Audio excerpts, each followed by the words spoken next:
اور اس وقت کو بھی یاد کرو جب ہم نے تم سے معاہدہ کیا کہ تورات پر ایمان لے کر آؤ گے، لیکن نہیں لے کر آئے اور کہنے لگے آسان آسان پر عمل کریں گے، مشکل کو چھوڑ دیں گے، تو ہم نے کوہ طور کو تمہارے اوپر اٹھا لیا اور ہم نے کہا خذوا ما آتیناکم بقوہ، پکڑو اس کو مضبوطی کے ساتھ اور سنو جو کچھ اس میں لکھا ہوا ہے۔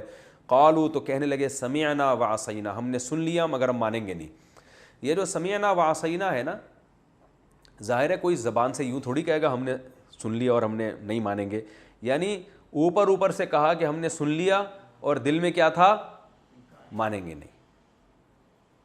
دل میں یہی تھا کہ ڈنڈی مارنے کا جہاں موقع ملے گا صحیح ہے نا، اللہ بچائے۔ لیکن سارے ایسے نہیں تھے، یاد رکھو قرآن میں جگہ جگہ اہل یہود میں جو اچھے لوگ تھے ان کی تعریف بھی ہے، بہت سے ان میں اچھے تھے جن کی نسل میں آگے پیغمبر پیدا ہوئے۔ داؤد علیہ السلام بھی تو بنی اسرائیل میں ہی تھے نا، تو وہ تو بہت اچھے تھے۔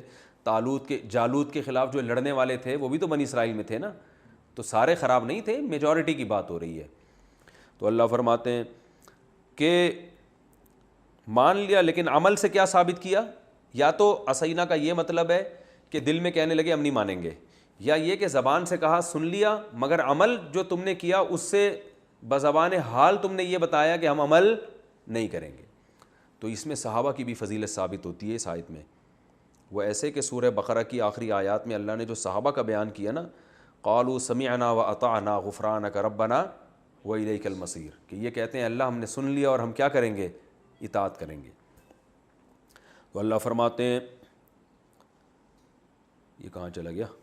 اچھا، خذوا ما آتیناکم بقوۃ واسمعوا قالوا سمعنا وعصینا واشربوا فی قلوبہم العجل بکفرہم، اور ان کے کفر کی وجہ سے ان کے دلوں میں بچھڑے کی محبت ڈال دی گئی۔ پہلے سے حرکتیں ٹھیک نہیں تھی جس کی وجہ سے بچھڑے کی محبت ان کے دل میں پیدا ہو گئی، اور یہ تو اس آیت سے بھی پتہ چلتا ہے کہ انسان جب بدعمالیاں کرتا ہے تو بدعمالیوں کی وجہ سے مزید بدعمالیوں کی محبت پیدا ہو جاتی ہے۔ تو وہ کچھ ایسے پہلے کام کیے تھے جن کی وجہ سے کفر کرنا ان کے لیے آسان ہو گیا۔ وقت پورا ہو گیا، یہ رکوع تھوڑا سا باقی ہے، پھر انشاءاللہ اگلے ایپیسوڈ میں اس کی بقیہ تفسیر بیان ہوگی۔ اللہ تعالیٰ سمجھنے کی، عمل کرنے کی توفیق عطا۔ بات یہ چل رہی تھی کہ یہودی یہ کہا کرتے تھے کہ ہم تو موسیٰ علیہ السلام پر ایمان لائے ہیں، تو اللہ نے ان کے باتیں بتائیں کہ تمہارا ایمان تو تم کیسا ایمان لے کر آئے تھے؟ بچھڑے کو معبود بنا لیا تھا، اور کوہ طور ہم نے تمہارے اوپر رکھا ہے تو تم نے مانا ہے کہ ہم تورات پر ایمان لائیں گے، اور یعنی تورات پر عمل کریں گے ہم، اور اشربوا فی قلوبہم العجل بکفرہم، ان کے نافرمانیوں کی وجہ سے بچھڑے کی محبت ان کے دل میں ڈال دی گئی تھی، یعنی شیطان کی طرف سے۔ آگے اللہ فرماتے ہیں قل بئس ما یأمرکم بہ ایمانکم، بہت ہی بری ہے وہ چیز جس کا تمہارا ایمان تمہیں حکم دیتا ہے۔ کتنے برے برے کاموں کا تمہارا ایمان تمہیں حکم دے رہا تھا۔ ان کنتم مومنین، اگر تم واقعی مومن ہو تو تمہارا ایمان تو تمہیں الٹے الٹے کاموں کا حکم دے رہا ہے۔